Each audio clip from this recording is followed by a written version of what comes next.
Today's episode is brought to you by Mood. Mood was created in 2002 as an online source for 100% federally legal cannabis grown on small, pesticide-free American farms. So we're going to tell you about the online cannabis company that's revolutionizing how we deal with life's challenges. From sleepless nights to stress-filled days, Mood.com has created an entire line of not just gummies, but functional gummies that target specific health concerns with 100% federally legal THC blends. They'll deliver them discreetly right to your doorstep. What makes these gummies different is how they've actually paired the THC and other cannabinoids with herbs and adaptogens. So you're really not going to find gummies like this in dispensary or truly anywhere for this matter.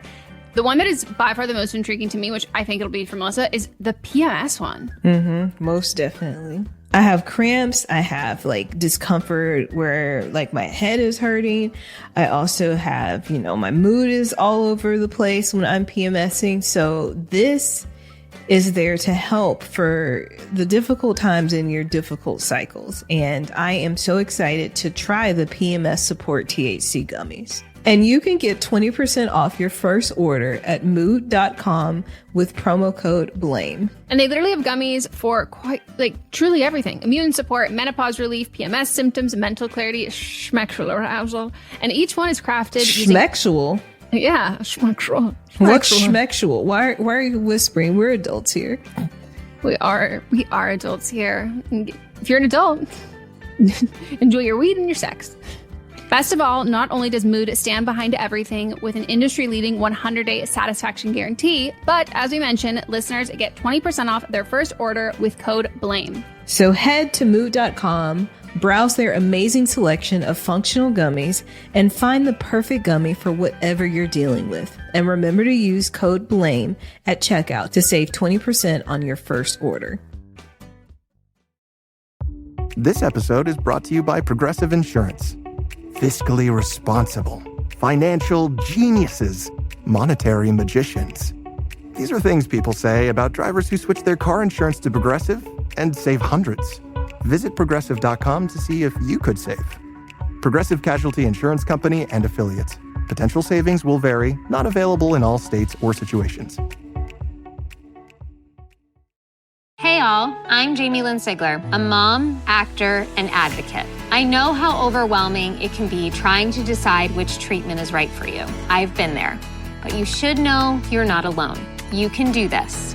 Start with some research, talk to the community, and most importantly, don't be afraid to ask your doctor questions. You might find results that speak for themselves. That's how I landed on Kesimpta. Ask your doctor if Kesimpta, ofatumumab, could be right for you. You can check out the details at kesimpta.com.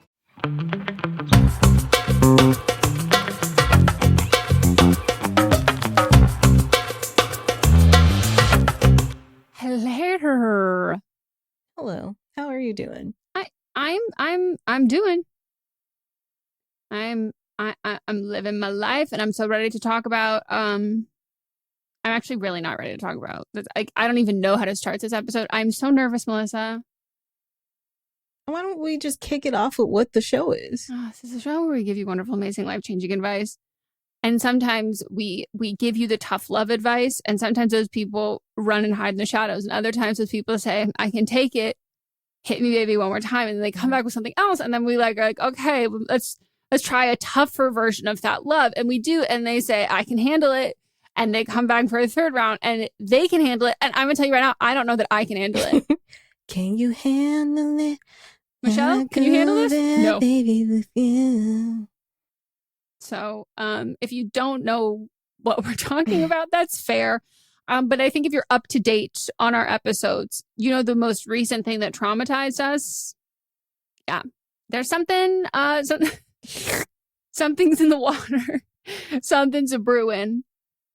And we have an update, a follow-up, an additional advice needed, of course, from the co-sucking coworker. Yeah.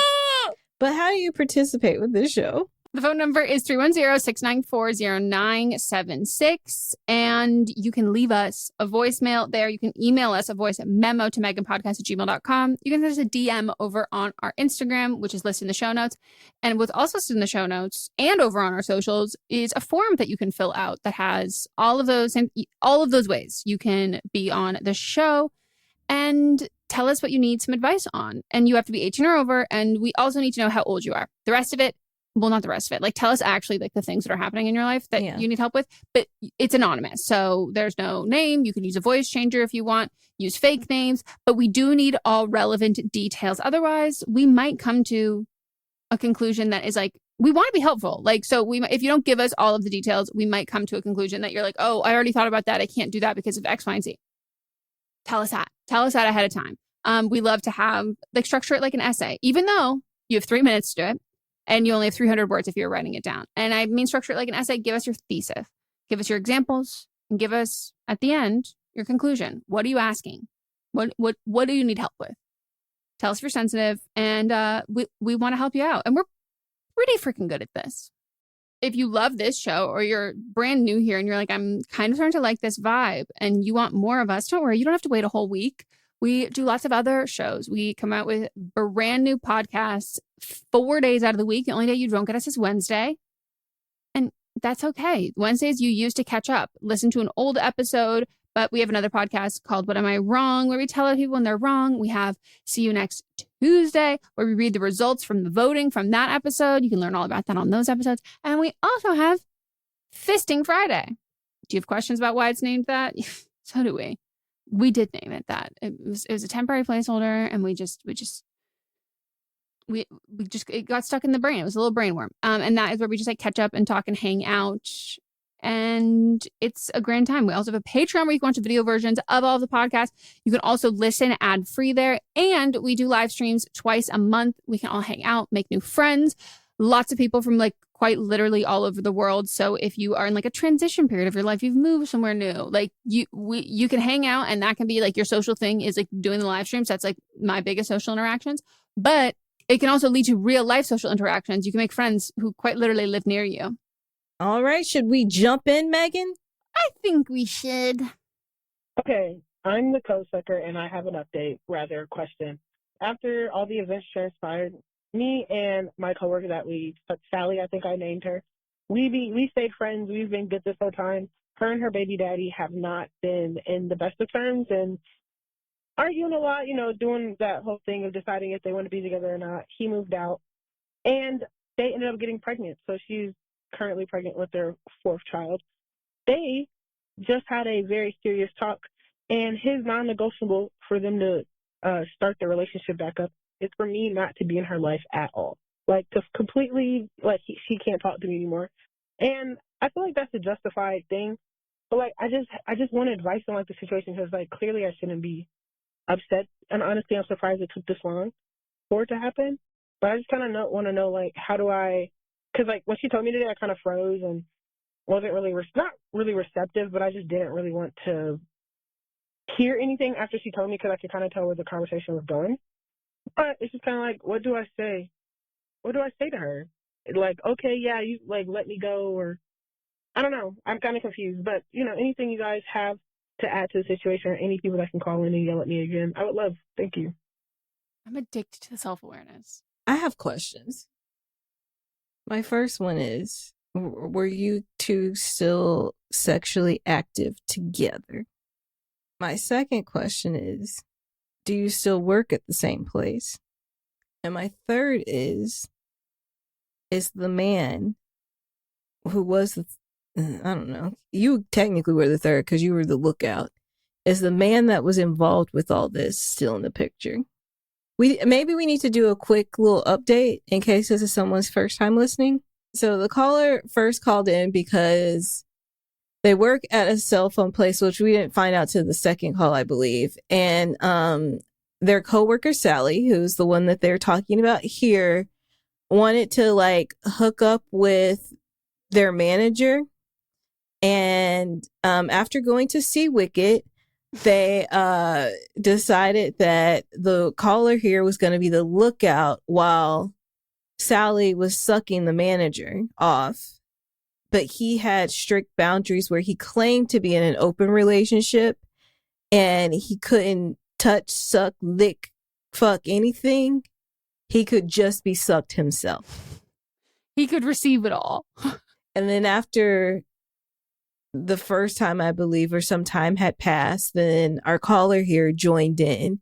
And so they were named here the co-sucker. And so since they are co-workers and they are sucking the same dick, then co-sucking happened. Then I believe that Sally and the man actually did fuck. And then come to find out he was never in an open relationship. And Sally, who at the time had 3 children, now has the 4th one on the way. She also was going through a rough time with her man. And chaos ensued. And so this is now our next update / advice. I'm with you, caller, can't believe it took this long. I also just I think we need a sequel of that Sarah Jessica Parker movie. How does she do it all? Because I would love to know how your coworker is managing to do all of this with 3 kids. Because she's doing it on the clock. And maintain a job. How? Right. I think this needs to be start a seminar. How to get railed at work and still make your holiday bonus.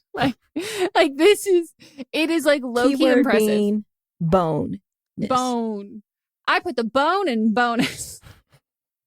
I don't think you need for the advice you've asked, you don't need to say anything to her. It can just be okay, got it. It doesn't have to be a conversation. And if she's trying to make it a conversation, she might have caught some feelings there in that. And then it's just okay, no. You went through a big life event together, so I can understand, because y'all were friends first.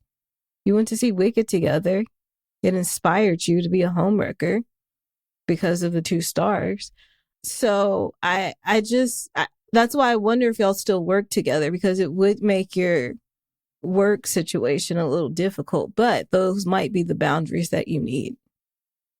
Yes. And it sounds like you're very aware that this was a smart and healthy thing to do, but for some reason, you were being forced to not make that decision until she did. I do want you, caller, to know that you can stop that. You can stop the beat. You can stop the beat. You can be hey, this is toxic. This isn't good for this person's relationship. You don't have to be but what is it, my place? You can make it your place. You can just step aside. Walk away. Walk away. You don't have to maintain relationships that are detrimental, unhealthy, because it's their responsibility to end it. You don't have to take control of your life. Mm-hmm. Don't grab it by the balls. No, grab by the bootstrap. Grab by the bootstrap, not the strap on.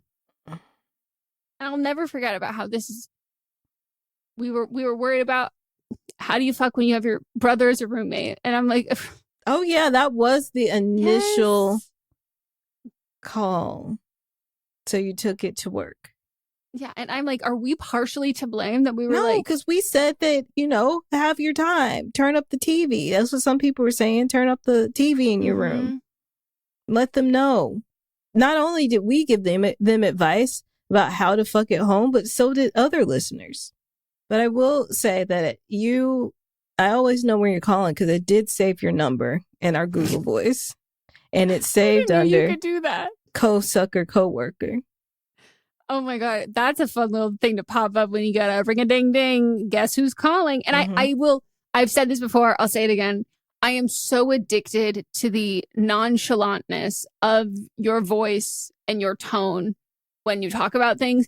And specifically knowing that you work in a customer facing job, knowing that you work in a dick facing, dick mouthing in that job, this kind of tone and candor from someone who works in that, as a customer, I'm I love it. Now I am going to start reading into those people with this lax tone, being are you sucking dick behind there? So in conclusion, I'm tired. Let's get some new friends who we don't work with and who we don't co-suck dicks with. And like, are you gonna watch Wicked Part 2? Like, That might be a sore subject. yeah. Oh, and congratulations to the couple on the new baby. Do not get a baby gift. Don't do anything. No, This woman no you're longer done. exists to you. You're done. More You're out. people in general, I think other people would benefit from a trait that I didn't ask to have. It just comes with ADHD. I think more people should quite literally forget that people exist. Like, there are people like I don't even think about them. Like, they don't even cross my mind. And I think it's also why I think a lot of people are dead. Like, just pretend they died. People who did. Mm-hmm. We think a lot of people who are alive are dead. Even people that I've known in my actual life. My dad, who loves a phone tree to tell that somebody's dead that I met one time when I was 2. Of course. But then, of course, probably neglects to the ones that are important. Yeah, but no, it's all of them. Oh, that's usually mine. But he'll call me about someone that I did know, but I haven't seen in 10, 15 years. And I did think they were already dead because they no longer existed in my life. So I thought they no longer existed in life. Yeah, because we are the center of our own universe. Mm-hmm. So if I didn't see them, nobody saw them. Right. 6 feet under. Or in heaven. Or 6 feet under is not the opposite of heaven. Okay. No. I always have to clarify anything. Okay. Good job. I was like, was that religiously offensive? No. Yeah, this is a just put other people in witness protection program. Like, if you're not willing to do that for yourself, new names, new identities, you don't know those people. Mm-hmm. All right, now we will take a break, and when we get back, we'll get into some more.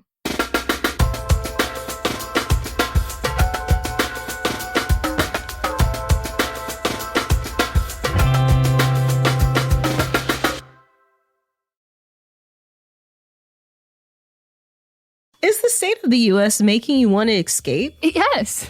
And you can take the first step and learn the language before you go. Who makes it easy, Melissa? Babbel makes it easy. We are so happy that we have a new sponsor. It is Babbel, and not to fangirl too hard.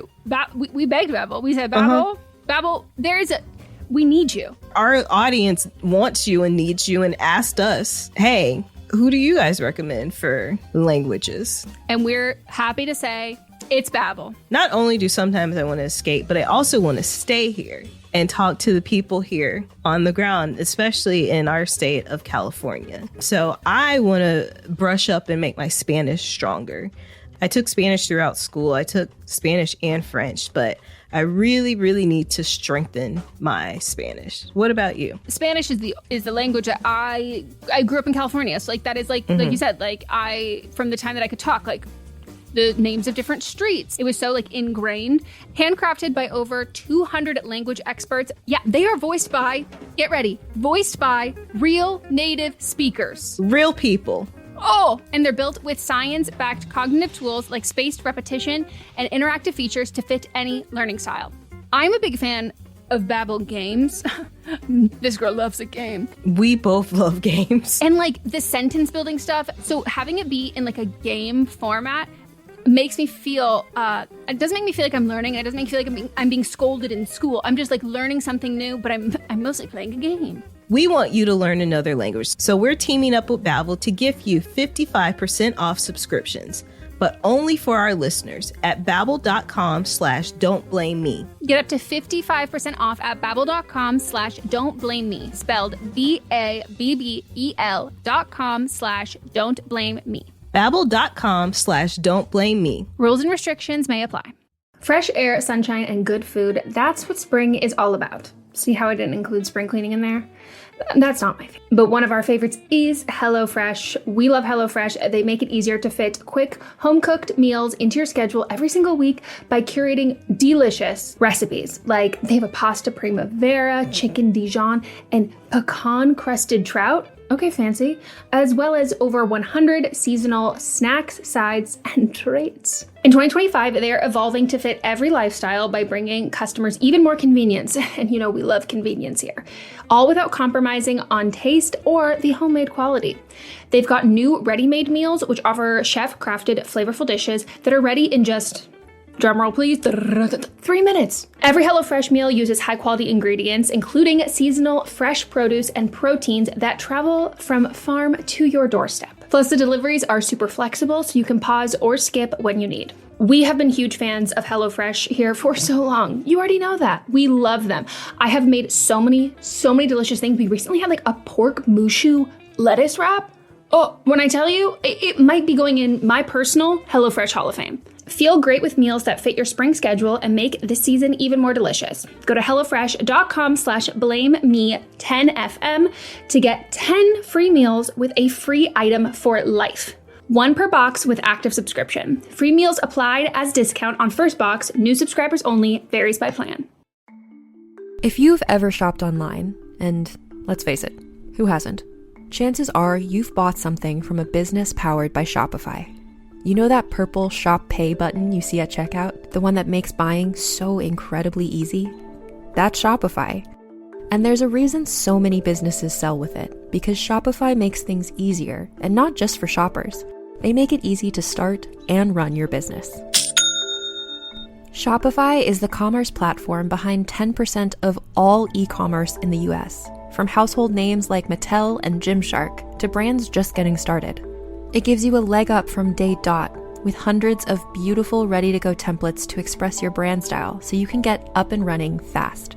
You can tackle your important tasks from inventory to payments to analytics and more, all in one place. You can also spread your brand's word with built-in marketing and email tools built for you to find and keep new customers. And remember that iconic purple Shop Pay button that's used by millions of businesses around the world? It's why Shopify has the best converting checkout on the planet. Your customers already know and love it. If you want to see less carts being abandoned, it's time for you to head over to Shopify. Sign up for your $1 per month trial and start selling today at shopify.com/realm. Go to shopify.com/realm. Shopify.com/realm.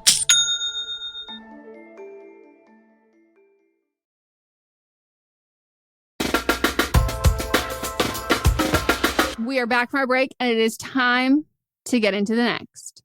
This is a content warning for suicidal thoughts and abuse from parents. Eminem, please help. I'm being forced to live and work in my hometown for a minimum of 2 years before I apply to and enroll in PhD programs. I would be applying in fall 2026 to begin in fall 2027. I, 22 female, just graduated from undergrad 2-ish weeks ago. Instead of it being a happy week, it was a pure shit show, which has left me pretty suicidal. After applying to over 50 jobs, I received an offer for a research assistant job in upstate New York. For context, my hometown is 1,200 miles away from New York. The job would be for 2 years under a very famous and revered professor in my field of study. Based on the interview, the other members of my lab are so nice and supportive, including the professor himself. The research the professor does aligns with my research interests and is very impactful. This job would do wonders for my chances to get into programs. Academia is all about who you know and the experience you have, so I felt like this would be a great stepping stone for me. Programs I'm applying to are insanely competitive. The job pay is $18 an hour. This pay is pretty much the norm when it comes to these type of jobs because universities know that students are desperate to improve their resumes before applying to grad school. I know it's not great, but I really researched the cost of living and spoke with current research assistants, and I feel like it's doable. My immigrant parents went ballistic when I told them about the job. I explained over and over everything I just told y'all and more to get them to understand why this job would be good for me and why I wanted it. My grad week was filled with constant fights and my tears. I really couldn't understand why they hate the idea of the job so much because their reasoning is all over the place. 1 second, it's the pay is too low. The next second, it's 8 years is too long to start your career, 8 years being my gap year and time in grad school combined. And then it's, why do you want to move so far away from us? They have always been so abusive, controlling, and impossible to reason with. They used to beat me and my siblings when we were younger and yell at us for the smallest mistakes, along with other horrible things they've done to us. I was able to escape their abuse when I went to undergrad. I had people in my life outside of my parents that would help me make the move happen, and even someone that would serve as a guarantor for an apartment for me. But I eventually gave up because I was tired of fighting, I was emotionally drained, and frankly, scared of being on my own and disowned by my family. I rescinded my acceptance of the offer and decided to stay in my hometown to volunteer, as in no pay, in another professor's lab at a university 40 minutes away, and work part-time on the side to hopefully save up. I did this to appease them, and now they're trying to get me to get a master's in anything they say. And I'm like, what the hell? I'm not going to get a useless master's in something random. I'm not going to pay for it, and I sure as hell am not going to let them pay for anything ever again in my life, because they're just going to throw it in my face anytime I go against their wishes in the future, just like they did when I was an undergrad. I had an extremely well thought out plan that I created with the help of mentors I have from college to get to where I want to be. But now my parents have completely derailed it. Now they want to derail my future plans. How do I survive the next 2 years in this house after what has already been the worst weeks of my life? Help, please. First, I want to say, I'm sorry. Second, you sound like you're in the witness protection program. I don't know what filter you use. Love it. But I loved it. Mm-hmm. Or if that's just your voice. Loved it. If that's your voice, you've got Charlie Puth in you. you got built-in pitch correction. I'm sorry that you're going through this. And here are my initial thoughts, is that your parents are never going to be satisfied with what you do, no matter what. They're always going to try to guilt you and emotionally manipulate and abuse you so that whatever decision you make, it's never good enough for them. And that is how they keep you around. At some point, you're going to have to start living your life for you. And I know it's scary. It's scary to be financially independent, and it's scary to, have the potential of being cut off, but they're never going to be happy no matter what you do. And at some point, you're going to have to be financially independent, because as long as you are close to them and they are still paying for things for you and you're doing exactly what they want you to do, they're going to use that to manipulate you. Mm-hmm. Purse strings for strings. Mm-hmm. And I think you know that now at this point. I would say it sounds like you have a lot of regret, and regret is kind of like shame and is like a deeply unhelpful emotion, especially when we're in a situation that we know we need to get out of. And I'm not saying that you shouldn't feel that way, but I think you can channel that into like lighting a fire under your ass versus having it feel like it's like holding or bogging you down. And like you mentioned, having like you had this whole plan, you did all this, and then you specifically mentioned having someone who you knew was going to be able to sign as a guarantor for an apartment, which to me is an indicator of someone who is financially well established and or also older and more of like a mentor. You even mentioned mentors. You mentioned professors and all of this kind of stuff. And to that, I would say like that those people and those connections and like the specific opportunity might be lapsed. That might be something that you passed on, but those connections and those people, those are not. Those relationships are not something that is done. And even if you're like, well, we've lost contact, we've lost touch, even if you were not explicit about your home circumstance or your life circumstance with these people, as somebody who had a different, upbringing and family relationship than a lot of people I didn't tell people, when I got older and I things would come up, they knew. You didn't have to say that. So there's a lot of the times people will be there in your support system to support you at what level you are comfortable with at that time. And if you are more comfortable sharing about it or talking about it, but there's only so much people can do, especially when, you still have those strings or you still are tethered to those relationships. People don't want to push you too hard or make comments about the family or make comments about whatever, or being like, you have to get out, because it's like this person, if they're 1 foot in, 1 foot out, I want to make sure that I maintain this relationship with them. So even if you feel like you've burned these bridges, or even if you feel like you haven't fostered these relationships in the way, you are a student, and specifically for teachers who are professors and stuff, this is something that they have encountered multiple times before. You having lapsed in communication with them or fostering the relationship you had prior, they are used to that. And they also will understand your circumstance and why that played a role in all of that. So I agree with Melissa, you got to get out, because what your parents want is control. And control will come in any form. And whether that's being disappointed in you and asking you to jump through more hoops and do more things, or it's you get a really good job and a successful job and you're miserable there and they, want you to treat the family to X, Y, and Z or do X, Y, and Z or maintain being in a miserable job, even if you don't like it. Like it won't stop. And I think it's natural to want to view a relationship that was like really horrible and toxic and abusive as a child to something that like you can earn your way out of and you can't. And that's something that's a very hard thing to be like, oh, well, I thought if I just was better, if I just did what they wanted and like, well, now I'm older, so they can't physically harm me. Like they'll eventually drop it. They just want what's best for me. And like, it's a really hard thing to hear and a hard thing to swallow is that like, sometimes they don't. There's a lot of parents who are really resentful of their kids, who are really jealous of their kids. And a lot of parents who and like, this is not an excuse because like, I don't accept this as an excuse from adults that like they're unhealed from the trauma in their lives and they don't know how to not project that onto other people. But that is not your problem. And it's also not your lesson to teach them. If people want to grow and change and do better, then they have to take that upon themselves. There's no way for you to grow and change and quote unquote be better in their eyes because it's not about you. It was never about you. And I think you're going to be, you're going to constantly feel like you're missing out on things. You're passing up opportunities and you're being asked to do things that are like not in your best interest. And you're living for them. And in the reality, like they're not even living through you. It's the control. That's the control that they are seeking and the control that they want. I think it's really smart to know that like the financial aspect is not something that you want to be tied to them anymore. So I think you saving up money right now is really good. Like Melissa said, like, making enough money and saving enough money that you can get out of this. And I will say, there's never going to be a perfect time to get out. There's never going to be a perfect situation to go from this one to this one, from like the one you're in to the next one. And sometimes it is accepting a shitty situation that's less shitty than this. And it's dialing back in that. Like, I'm not saying like hop into like a romantic relationship and get your way out of this. Not that whatsoever. I'm not talking about transference of being indebted to people, like those kinds of relationships.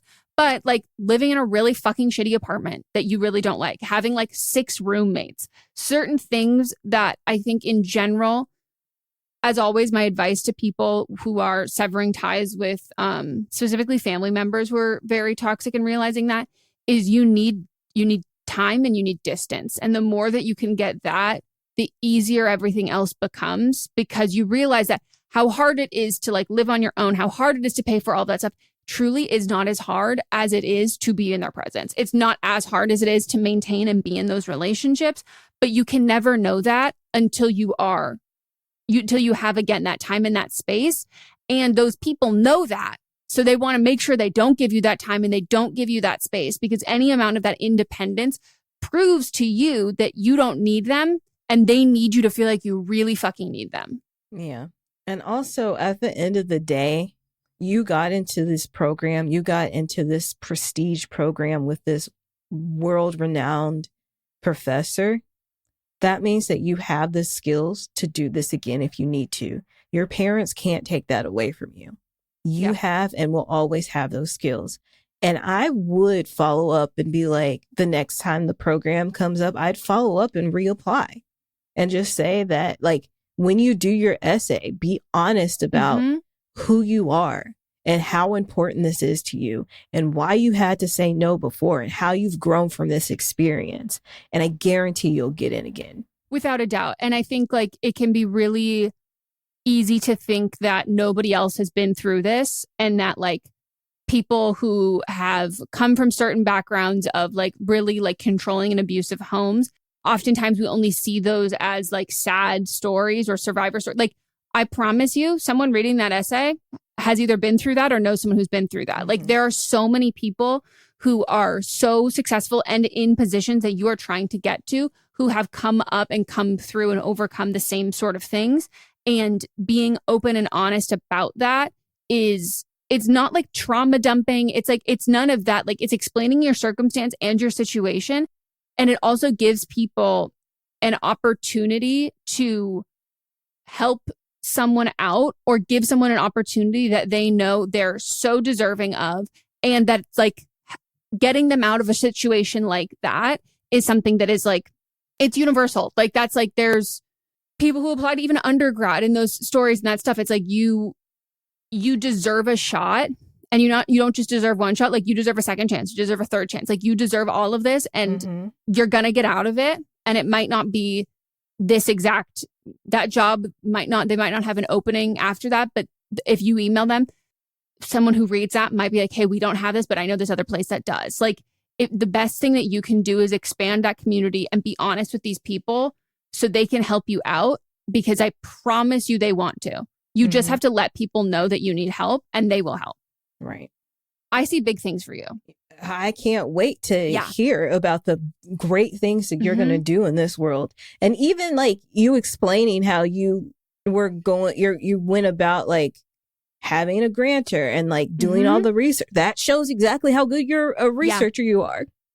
And like how determined you are. And like, I hate the compliment of resilience, because no one asks to be resilient. Like, that's not like something you can work on. Like, it's just like you're given it and you have to deal with it. But in this instance, like, that is something that people look for. I'm sure forced responsible, you were like, you had to be, but using that in a way to not only like be successful and do so much and graduate and then like have all these opportunities and all of this stuff for like future, but like specifically what you want to do sounds like very much like it doesn't sound like you want to be a day trader. It really sounds like, you want to make the world a better place and you want to do all this research and all this stuff. Like it sounds like you're perfectly built for this. And someone, even without your story, someone without a doubt is looking to hire someone exactly like you. Don't get your master's. All right. We're going to take a break, and we get back and we'll get into the next one.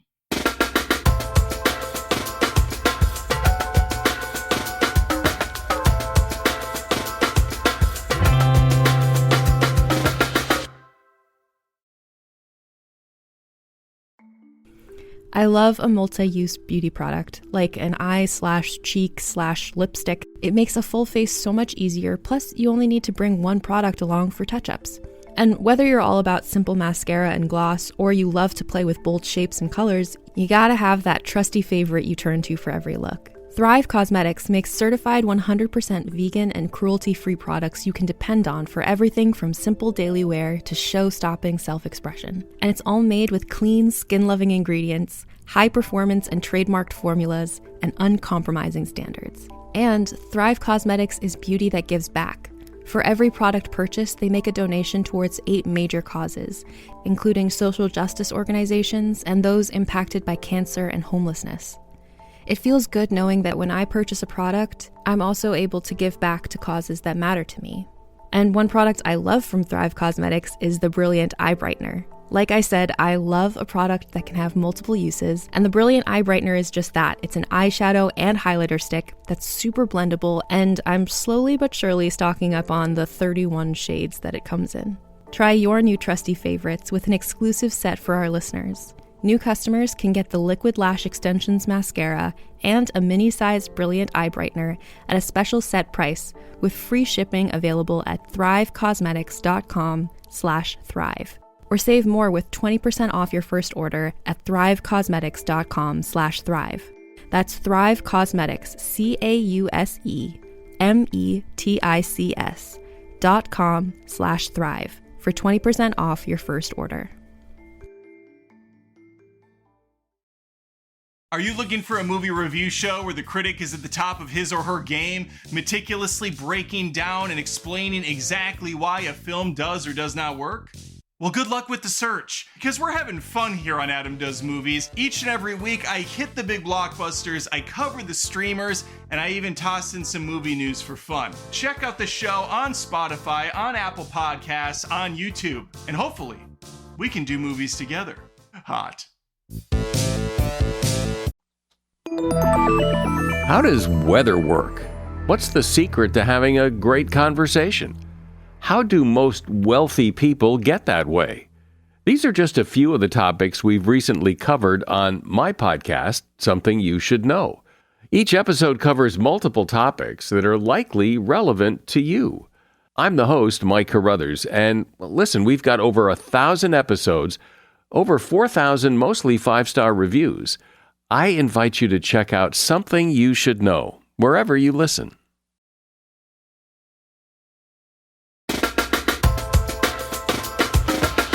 We're back. It is time for the next. Hi, Eminem. I've been listening since season 1, but calling in for the first time. I'm 21, she, her. My boyfriend is also 21, he, him. We've been together for 2.5 years, but before that, we were on and off for about 8 months. He's my first boyfriend, first love, and honestly my first for pretty much everything. He, on the other hand, has had 2 serious relationships in high school, a few situationships, and in conclusion, he's been with lots of people and I've only ever been with him. This is relevant because, in the beginning, that really bothered me. I'm not proud of it, but I felt insecure, immature, and jealous. I was constantly comparing myself to people from his past, but over time, I grew out of that mindset, thank God, and now I find myself wishing I had had more of a past. I didn't date in high school, and I wish I had more emotional and sexual experiences with different people. Not because I regret being with him, but because I feel like I missed a phase of life that I'm only now craving. We've done long distance before, 5 months when I studied abroad, and it actually brought us closer. We're doing long distance again now while I'm in a different city for a 4-month internship. It's only 2 hours away and we've been seeing each other every other weekend, but this time feels different. The city is so fun, especially in the summer. There's nightlife, energy, new people, and I keep wondering what it would be like to be single here. Not because I want to be reckless, but because I've never been single with this much freedom, especially since my boyfriend and I both live at home while we're studying at uni. I love my boyfriend, he's incredibly sweet and kind, and I know I'm lucky. If we were to stay together, I could see us getting married. But could I really get married when I've never had any other experiences to compare this to? I kind of wish I'd met him later in life when I've already had that time to explore. Also worth mentioning, he wants kids, and I'm not really sure if I do, which he's known from the very start. But later in life, let's say I decide not to have kids and we break up anyway, I think I'll regret not trying things in my 20s. As for an open relationship, I don't think he'd be into it, but I think I might be. Ideally, we'd be open just for the summer while I'm in this new city. I wonder if that space would actually give me more clarity, whether I really want to stay in this or whether I've outgrown it. I know that might sound selfish, but I feel like I've skipped a chapter in my life, and I'm not sure if that's sustainable long term. After I graduate, I'm not planning to stay in my home city, and realistically, we may break up then anyway if our paths start to diverge. So should I just wait and see how I feel post-grad, a year from now? Or do I try and have a conversation now, knowing it could change everything? Is this a sign that the relationship has run its course, or am I just afraid of missing out? I don't want to throw away something good on a whim, but I also don't want to stay out of fear. I haven't talked to anyone about this, so I'm really hoping for an honest, unbiased take. I'm a Leo, and he's a Gemini. Be harsh if you need to. I can take it. Love you guys. Thank you so much. Let's say this at the same time. 1, 2, 3. Dump him. I need your ass on a fucking Vespa and a fucking yacht in 24 hours from the time you hear this. Like, these are not and I'm just to straight up validate you, like, these are not like run-of-the-mill feelings to have that are just like a FOMO, but like, you know, oh, nostalgia when we were young kind of a thing. Like, it is not that. Like, this is like, you're literally being like, okay, open relationship. Okay, if we broke up in the future, like, you can break up with them. You can break up with them. I really hate using this term, but in this situation, it is exactly what you're doing. And it's settling. This is your first person that you've been with, and you're like, he's good enough. Like, it would be fine. I can stay here. I would be okay. Why do you need to be just okay? One, you're mismatched in that you're okay with having an open relationship and he wouldn't be. Kids. 2, you only want another open relationship because you haven't had experience with other people. And to me, that means if you're questioning that with someone that you're with, that means that they're not the person for you. Yeah. They're not fulfilling what your needs. And another thing that I don't like to use, but in this specific case, it is exactly what it is, but he's not enough for you. No. And like, not to like make this dark or whatever, but like all of the circumstances, all the hypotheticals you said, like, okay, well, you know, we could have to break up like later down the road because we're like mismatched on all of this and this. But like Melissa said, you are settling. And I'm going to put something in your head. How would you feel if this man cheated on you? How would you feel if this man dumped you? Woo! Like, how would you? That's what I'm saying. Like, it's one of those things of being like, okay, you're settling for this relationship. What if he doesn't want to settle? Mm-hmm. What if you make this sacrifice and this choice that he doesn't know that you're making? And also he shouldn't know that you're making in general, but like, because I don't think you should be making it, but like you making this sacrifice is not guaranteed that that means that this relationship succeeds. It doesn't just have to come from you. Like there is a massive possibility at 21 years old that the relationship ends because a man does something that a man does when you have sacrificed for like stability and comfort and like it could be good. That part I'm just like, no. And like, I'm a big believer in like, trust your instincts and trust the urges of what you want to do and trust the outcome that you want. Because I do think in that way, that's like the universe is trying to point you there. The universe is like, hey, this relationship is not it. And like, you might be like, okay, well in my mind, yeah, maybe it's not it because I don't really want to have kids, or maybe I would break up with him in all these years, but like, I should stay with him until then. The universe might be being like, nah, he's about to do something fucking diabolical in 3 years. I would rather you dip on this now. But I think like having this feeling of like, the way I would describe it is like, if you were with your person and you're doing long, didn't you say right now you're doing long distance? Mm-hmm. And you're in the city and all of that. If this was your person, you would be being like, God, I wish he was here.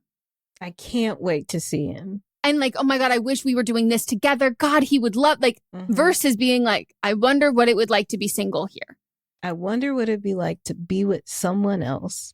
And it's a very natural, like, yeah, you should be with other people. You're 21. Yeah. Like, that is something that is a very natural thing to want to do. And like, just to, you know, not to make it all about me, but like, I look back on college and being like, damn, I really missed out. Like, I missed out on like having that kind of like college life and doing all those kinds of things. But like, ultimately, there is no universe in which I would have been able to do that. There is no way I would have made that work, because I'm looking back at that now as a 30-year-old. Like, I'm not like, there was no version of 18, 19-year-old me. I did not have the capacity or the tool. I was not going to be able to do that. And I look back on that with like a sense of like nostalgia and like, oh, damn, that would have been cool. But you are living the opportunity and going like, I kind of wish that this wasn't the only thing holding me back. It's natural to like wonder what could have been or whatever in circumstances and situations that you have no control over, that you either haven't even been in or you cannot change. But this to me is something that like you're living your life, and there's like this idea, this other version of your life that you could be leading, but only one thing has to change. Only one thing has to change. You are so fucking close that you can taste it, quite literally. And to me, I'm like, yeah, make that change. When you have that urge and that opportunity and the access to make that change, to do something that you want to do, you should do it. People live with so much regret in their lives for things that they cannot fucking change. And when there is something that you can change, don't live with that regret. Because right now it already sounds like you're trying to regret it. Like, go out there, check your ass on a yacht. Please. And report back. Yeah. And again, like, I need you to have more confidence too, as opposed to being like, what if we're just open for the summer? No. Break up. Because all that's telling me is like, well, what if I don't find anything? What if, or like, what if I'm not interested? What other people aren't? No. If you're meant to get back together, you will. Yes. And I wholeheartedly believe that in any lifetime, you're going to be with who you should be with if you're actually putting in the work to be there together. And I think you have it's far more likely for that to happen if you break up than if you have an open relationship for a summer and then you come back together and reevaluate. You can do that with still breaking up. And also, you're going to grow to resent him the more that you stay in this relationship and you're thinking about what could be and you have one foot out the door. And that's what I mean. And so, like, if he does something, as men do, that fucking sucks or pisses you off, it's going to be like, you don't know how much I sacrifice. But I even if he doesn't, for this. It could just be a steady, boring ass relationship. No, it could be like you didn't take the trash out. It could be nothing. Like he could just exist. And his face starts to piss you off. I don't want to look at you anymore. Yeah. Even though we're long distance, I cannot stand that 20-minute FaceTime call we had. Oh my God, you get the pit in your stomach and you're dreading being like, oh my God, you're going to purposefully be somewhere where you don't have service. Or like, you call him at a time where you know he's not at home and then you're just like, but I hang up you after 2 rings and you go, oh, you didn't answer, it was missed call. Like, and then you turn your phone on silent. Like, this is just not the mindset of someone who, this is not like what people think of when they have like met their person and they're secure and ready for that. And here's what I'll say. Anyone can be your person. Like, we could settle for anyone. There are so many options and so, like, I'm not a big believer in like there's one person for you. I think you make choices to make any relationship work. But like in this situation, yeah, you could be happy with him. You could be happy with hundreds, not thousands of other people. And that's like varying levels of happiness. And some will be more than this person. A lot of them would be more than this. But the issue is you will never know that until you're not in a relationship anymore. You'll never know that until you are single and you're living your life like that. And I understand why you feel this way, but I promise you, like, if the best thing you can do, I don't want to infantilize you, but maybe try and infantilize yourself just a little bit and be like, okay, let's picture I'm in high school. This is probably what people felt like in their first high school relationship. Maybe this isn't always an age thing. Maybe this is a first relationship thing. Maybe this is something that's feeling like that. Because like I felt like that my first relationship, I'm like, oh my God, no one will ever be better. And I'm like, thank God. But I didn't know that until I wasn't in that relationship anymore. But you're going to have fun. Yeah. And like we said, update us, please. All right, we're going to take another break. When we get back, we'll get into an update.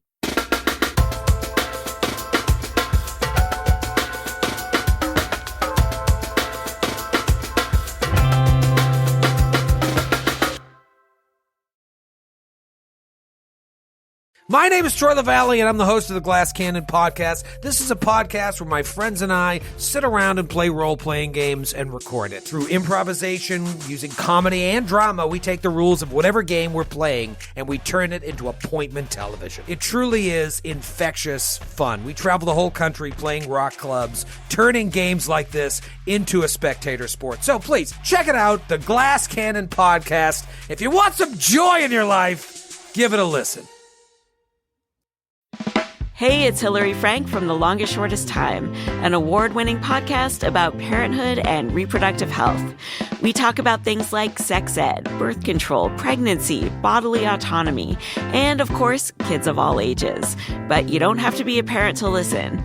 If you like surprising, funny, poignant stories about human relationships and, periods, The Longest Shortest Time is for you. Find us in any podcast app or at longestshortesttime.com. From the podcast that brought you to each of the last lesbian bars in the country and back in time through the sapphic history that shaped them comes a brand new season of cruising beyond the bars. This is your host, Sarah Gabrielli, and I've spent the past year interviewing history-making lesbians and queer folks about all kinds of queer spaces, from bookstores to farms to line dancing and much more. You can listen to Cruising on Apple Podcasts, Spotify, or wherever you get your podcasts. New episodes air every other Tuesday starting February 4th.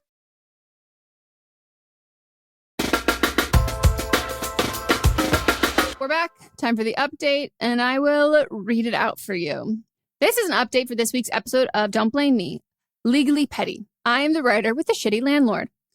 I was so excited when I saw the title of the episode. I knew it was about my situation. Your advice was perfect. I also have his home address, so I will register him for many emails and postal marketing. I also lost it at the Québécois men versus Frenchmen. It is such a good and funny idea.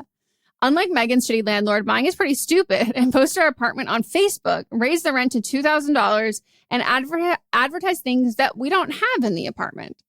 So as far as I know, no one is moving in straight away after us. So I will also look into things that don't damage the apartment but could be inconvenient for him since he will have to organize visits for future tenants. A friend suggested that I slightly unscrew the light bulb. If you have more ideas, would love to hear them. I'm moving July 1st. I will update you when we win in court. Love that outlook. I think the light bulbs is a fun thing. I have nothing to add. Sorry. I thought about it last week. I've got nothing to add to it. And if other people have more thoughts, then they should write in. Yeah, maybe I would say if you redo your route, so you drive by and blast very loud music, or you take your dog on a walk and it's a barking dog, like something like noise kind of thing like that. But ultimately, I don't like that one just because it can affect other people. You're right. I just think in the sense of like, also if he's falsely advertising, you kind of they'll know that. Yeah. Yeah. Just take him to the cleaners in court, and that'll be the one that really hits him where it hurts, the pockets. All right. Well, that is our wonderful episode. Thank you everyone so much for listening. I really enjoyed this episode. What about you, Megan? I thought it was great. Let me read some things from Spotify. In Don't Blame Me Classic, entitled Numb Mouth, I can't remember if that was the original name. I might have had to change it. I think it had something to do with it was like dick goes numb after mouth. And I think I rechanged it. It was when we were doing a little spicier episodes. Yeah. They said, the person that is LGC, Megan's voice sounds so weird in this episode. Pre-COVID, her voice was different. Yeah. Hey, guys. Like, things changed when she was in her 20s. Mm-hmm. Too. Mostly it's COVID. But yeah. Okay. There's a very distinct change you can hear. And, like, it's getting slightly better. Yeah. It was really bad for a while. But thanks right. for noticing. Like, what else do you say? Thank you for noticing. So join us tomorrow for Fisting Friday. Monday, we've got But Am I Wrong? Tuesday, see you next Tuesday. Wednesday, I don't know yet what that episode, if there will be an episode there. I don't know. If anybody has any requests, let me know. We'll put Diana on it, another researcher. Thursday, we'll be back here for another episode of Don't Blame Me. We hope you enjoyed. Join the Patreon, and we will. Peace out, bitches. Yeah. I don't know. Deuces.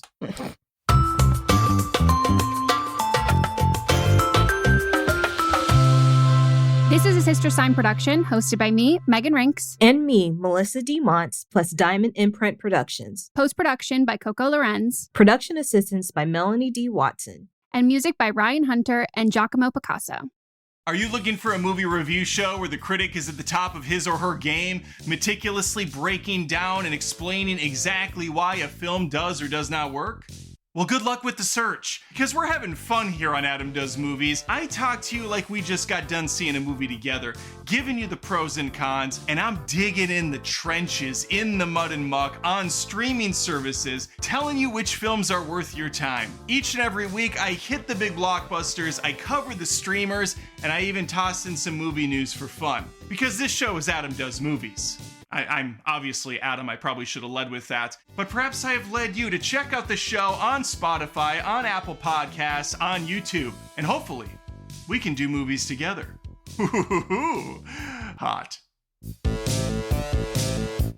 Oh, hey there, it's a promo for a podcast. Great! Exactly what you want to hear when you're settling down to listen to the podcast you actually want to listen to. Well, give me just a few seconds and then you can go listen to whatever it is you're listening to, your true crime podcast hosted by former child actors or reality stars, whatever it is. My name is Troy LaValle and I'm the host of the Glass Cannon Podcast. This is a podcast where my friends and I sit around and play role-playing games and record it. Through improvisation, using comedy and drama, we take the rules rules of whatever game we're playing, and we turn it into appointment television. That's the best way I can explain it. It truly is infectious fun. We travel the whole country playing rock clubs, turning games like this into a spectator sport. So please, check it out, the Glass Cannon Podcast. If you want some joy in your life, give it a listen.